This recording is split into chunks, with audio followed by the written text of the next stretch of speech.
자, 이제 주목 2기업으로 넘어가 보도록 하겠습니다. 오늘은요, 로지텍 인터내셔널로 준비를 해왔습니다. 컴퓨터 주변 장치 제조업체로 예전에 저 요 기업 한번 다뤘던 기억이 나요. 그래서 뭐 키보드, 마우스, 뭐 이런 헤드셋, 이어폰, 스피커, 그 다음에 웹캠, 뭐 이런 것들 주로 만드는 회사인데, 뭐 단순히 지금 제가 쓰는 이런 마우스가 아니라 거의 뭐 전문가들이 많이 쓰는 것들 많이 쓰는 것 같아요.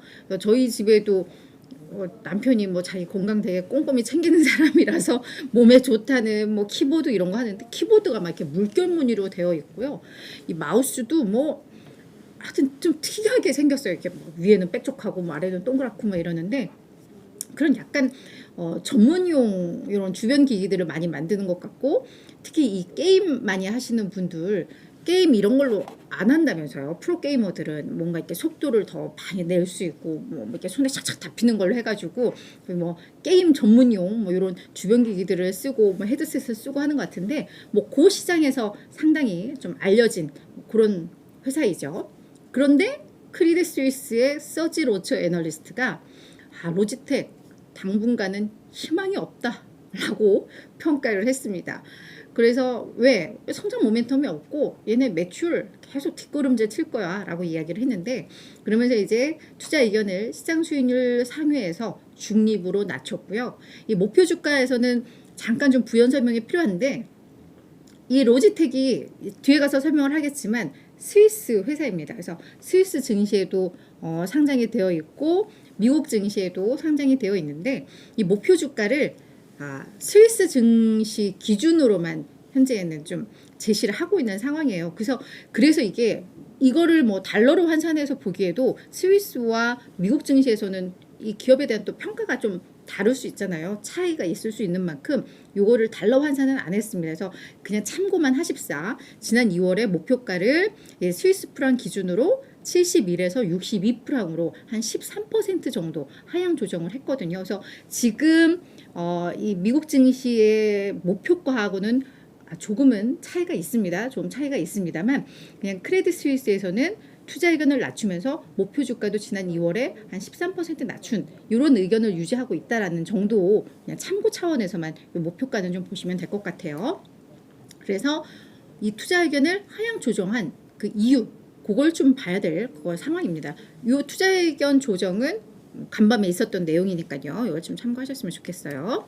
자, 로지텍 회사 앞서서 이제 제가 잠깐 말씀을 드렸는데 1981년에 설립된 컴퓨터 주변 기기 제조 기업입니다. 네, 스위스 업체이고요. 말씀드렸듯 뭐 키보드, 무선 마우스, 헤드셋과 이어폰, 웹캠, 스피커, 뭐 리모컨 등등등을 만들고 있습니다. 일단 지난 1월에 3분기 2023 회계연도 3분기 실적을 발표를 했고요. 지난 3월 9일 날 투자자의 날 행사에 있었는데 이때 나왔던 내용들 그게 이제 크레딧 스위스에서 이번에 투자 의견을 하향 조정한 또 배경이 됐거든요. 그래서 그 내용을 잠깐 좀 점검을 해보도록 할게요. 자, 먼저 3분기 실적을 먼저 보자면 매출 12억 7천만 달러 기록하면서 전년 대비 22% 감소를 했고요. 주당 순이익도 0.87달러로 전년 대비 31%나 감소를 했습니다. 영업마진도 전년에는 한 13% 정도 됐었는데 이게 11%로 뭐 매출 수익성 다 악화가 됐고 이것들은 시장의 전망치보다도 밑도는 그런 수준이었습니다. 이 상황에서 지난 9일 투자자의 날 행사를 하면서 이제 뭐라고 이야기를 했냐면 2023 회계연도 전체 1년간의 매출이 13에서 15% 감소할 것 같다라고 이야기를 했고요. 그러면서 2024 회계연도 상반기, 그러니까 전반기에만 매출이 약 18에서 22% 감소할 것 같다라고 이야기를 했습니다. 그러면서 이 거시적 여풍이 너무 많아서 매출이 좀 감소를 하고 있고 그 다음 2024 회계연도 1년치 매출 목표치를 내놓기에는 뭔가 불확실성이 많아서 우리가 이 전반기 6개월의 매출 목표치만 제시를 한다라고 하면서 이야기한 게 이제 18에서 22% 감소할 것이다라고 이야기를 한 겁니다. 그러면서도 뭐 다양한 긍정적인 요소들을 이야기를 하기로는 우리가 뭐 매출은 감소하고 있고 수익성, 마진도 조금 약화가 되고는 있지만 단기적으로 이 비용 구조를 시장 규모에 맞게 조정하면서 우리가 시장 점유율은 계속 확대하고 유지하고 있다. 그리고 지금 단기적으로는 뭔가 이렇게 좀 안 좋긴 한데 우리의 장기적인 전략과 비즈니스는 좀 믿어달라라고 하면서 뭐 지금 당장은 못하겠지만 장기적으로는 연 8에서 10%의 매출 성장세를 계속 이어갈 것이고 총마진은 39에서 44%, 영업마진은 14에서 17%의 목표 우리 계속 유지하면서 간다라고 이야기를 했습니다. 자, 3월 9일 투자자의 날 행사 이후에 그럼 월가에서 좀 어땠나 봤더니 모건 스탠리는 시장 수익률 하회 다소 좀 보수적인 의견을 제시하고 있는데요. 목표 주가를 이거 좀 약간 장난 같기도 해요. 39달러에서 40달러로 1달러 높였습니다. 근데 뭐 지금 로지텍 주가가 50달러 수준인 걸 고려하면 그냥 어떤 의미적인 것 같아요. 그냥 실적 안 좋은 건 알았고 너희들의 장기 비전을 봤으니 내가 목표가 1,000원 올려주마 뭐 이런 그래서 모건 스탠리 거는 그냥 무시하셔도 될 것 같고 시티그룹과 바클레이즈가 이 투자 의견이 매수 그리고 시장 수익률 상회이기 때문에 로지텍에 대해서 그래도 긍정적으로 평가하는 하우스거든요. 근데 얘들이 목표 주가를 꽤 낮췄습니다. 시티그룹은 70에서 60으로 바클레이즈는 65에서 한 60달러로 낮췄는데 특히 이 시티의 아시아 머천트가 뭐라고 이야기를 했냐면 아직까지 바닥 징후가 나타나고 있지는 않다. 그래서 바닥 징후가 나타날 때까지 투자자들이 아무래도 이 로지텍을 좀 외면할 수 있다라고 좀 우려를 했습니다. 그러니까 뭔가 이 실적에 있어서 조금 자신감이 없다라고 분석을 한 거죠. 이걸 이어서 이제 크레딧 스위스가 간밤에 관련해서 이야기를 한 건데요. 향후 6개월간 성장 기대하기 어렵다라고 회사 측에서 이야기를 했잖아요. 그걸 토대로 해서 이제 분석을 한 겁니다. 자, 뭐라고 했냐면 단기적으로 주가 상승 촉매제가 없다라고 이야기를 했습니다. 물론 비용 압박이 완화되고 있고 이제 공급망 이슈도 조금씩 풀려가고 있고 중국 경제가 재개되고 있기 때문에 마진이 개선될 가능성은 있어 보인다.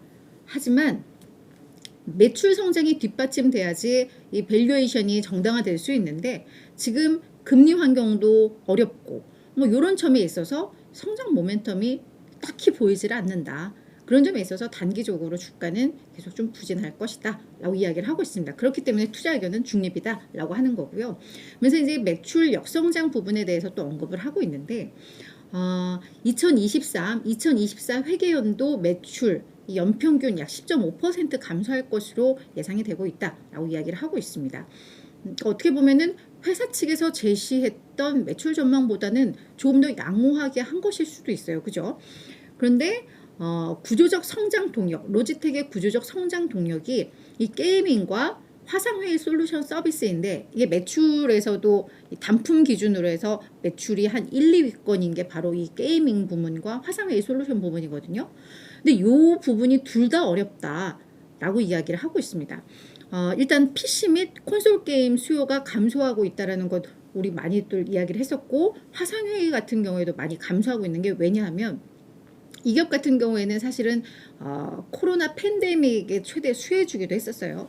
게임 많이 하면서 이런 장비들 다 갖춰서 또 게임을 해야 되다 보니까 그때 이제 수요들도 많았을 것이고 다들 이제 재택근무하면서 화상회의에 필요한 뭐 이런 웹캠이라던가 뭐 이런 마이크라던가 뭐 이런 것들에 대한 수요가 꽤 있었기 때문에 그때 매출이 많이 성장을 했었고 사실 주가도 성장을 했는데 지금 이제 엔데믹으로 가면서 이 부분이 지금 성장 동력을 잃어가고 있다는 거죠. 그래서 그런 점에 있어서 약간 우려를 하고 있는 겁니다. 그리고 회사 측에서 2024 회계연도 전반기 지침만 제공을 했는데 이것은 불확실성이 여전히 높고 좀 자신감이 없다라는 것을 시사하는 거다. 그런 점에 있어서 당분간 이 기업에 대해서는 중립의 의견이 좀 필요하다라고 평가를 한 겁니다. 자, 주가 흐름을 보시면 아시겠지만 지금 산처럼 높이 치솟았을 때가 약 2021년 상반기까지예요. 2020년에서 2021년 그리고 나서 지금 주가가 쭉 떨어지고 나서는 이렇다 할 반등 나오지 못하고 있는데 요걸 따라서 목표 주가 하향도 이어지고 있는 그런 흐름입니다. 자, 월가의 전체적인 의견을 좀 보더라도 16명의 애널 중에서 8명 정도가 매수 의견 유지를 하고 있는데 한 절반 정도는 매수이고 정확히 딱 절반 정도는 뭐 중립과 매도 의견으로 좀 쏠리고 있는 상황이에요. 그래서 평균 목표 주가도 58.3달러로 추가 상승 여력 약 10% 정도는 있다고 하는데 뭐 이런 의견들 속에서 다소 좀 부정적인 의견 크레딧 스위스에서는 좀 내놨다라는 거 좀 참고를 하시면 좋을 것 같습니다.